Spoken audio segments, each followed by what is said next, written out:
देखो, सबसे पहली बात हमारी कमजोरी क्या है? हम परेशान हो जाते हैं।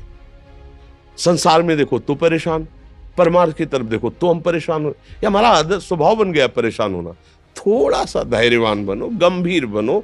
कोई इस भारी से भारी विपत्ति में परेशानी स्वीकार करके विपत्ति से थोड़ी निकला जाता। सुलझो, ठीक है, ये विपत्ति आई, समस्या आई, इसका समाधान होगा। ऐसा थोड़ी कि हमें नष्ट कर देगी।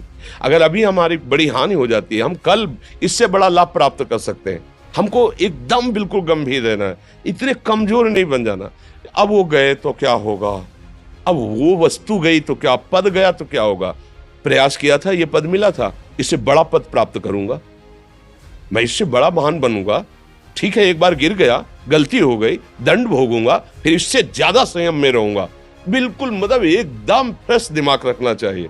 और अपने लोग क्या है, जरा सी बात में एकदम पछड़ा कर लेते हैं, एकदम कमजोर हो जाते हैं। ये बिल्कुल ठीक नहीं है। हम जीवन भर की यात्रा की बात कह रहे हैं, भारी से भारी कष्ट में भी मुस्कुराना, तो हमें बल मिला है, हमें भगवान की कृपा का दर्शन हुआ है, हमें उनका दुलार दिखाई दिया है।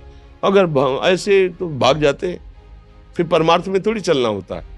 आज जो आप सुन करके लाभ लेने की चेष्टा कर रहे हो ना, ये केवल प्रवचन नहीं है, ये जीवन है। अगर ये जिए ना होते ना, तो ये इसका प्रभाव नहीं पड़ता, फिर वाणी का प्रभाव नहीं पड़ता।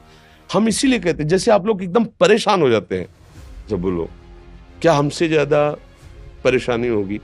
दोनों किडनी खराब, दवाई लाने के लिए पैसे नहीं, पानी रखा है हम उठ के पी नहीं सकते, भीषण शरीर में कष्ट, भीषण बुखार, क्योंकि किडनी फेल, जरा में बुखार, खाने को क्या, रोटी मांग के लाओ। अगर वहां सब्जी मिलती है तो लाल मिर्च ऐसी पड़ के मिलती थी कि वो पा नहीं सकते थे।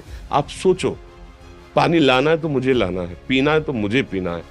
अगर मैं हारता तो कहां पहुंच जाता, क्या स्थिति होती? नहीं, मरना है, पर कदम पीछे। कोई दिन ऐसा नहीं जिस दिन सेवा ना की हो, जिस दिन सेवा ना गए हो।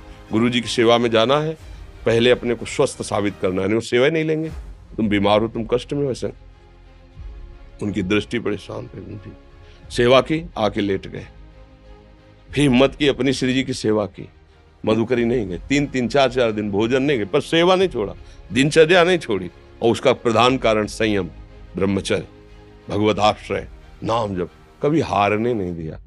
अभी भी थोड़ी देर बाद डायलिसिस शुरू हुआ, हारने, आपको हारे हुए नजर आ रहे हैं। शरीर में पीड़ा है, किडनी फेल है, ऐसा तो हम स्वस्थ बैठे हैं, पीड़ा है, बार बार प्यास लगती है, थोड़ा थोड़ा पानी मिलता है, लेकिन हम आनंदित हैं, हम प्रसन्न हैं। हम लड़ाई में हारे नहीं हैं, ना हारेंगे, हम जीत चुके हैं।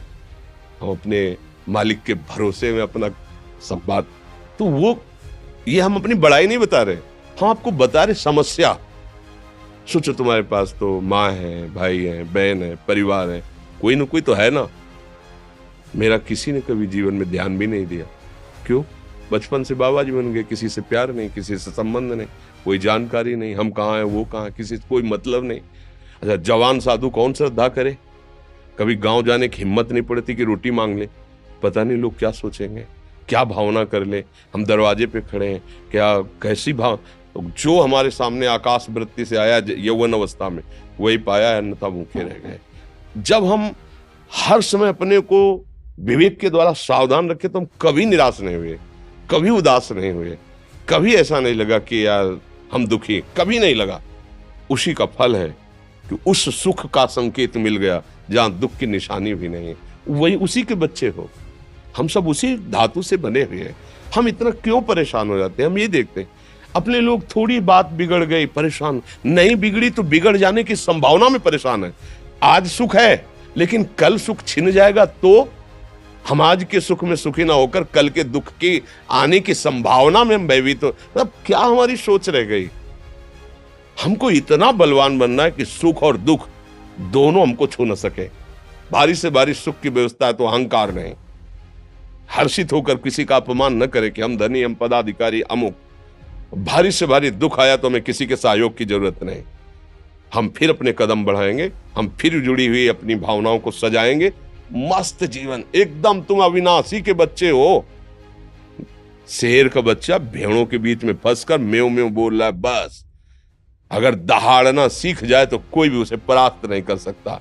ऐसे भगवद अंश, तू प्रपंच में फंसकर अपने को इतना दीन क्यों देख रहा है? तू ऐसा है कि भगवान के दिव्यास्त्र में भी ताकत नहीं तेरे को मार सके। तू अविनाशी का अविनाशी बच्चा है। विनाशी भोगों को, विनाशी शरीर को मैं मान के इतना भयभीत, इतना दुख ठीक नहीं। ये सबके लिए, केवल एक के लिए नहीं। आप समझो, आप लोग सोचते हैं हम गृहस्थ होकर भला ऐसी स्थिति कैसे।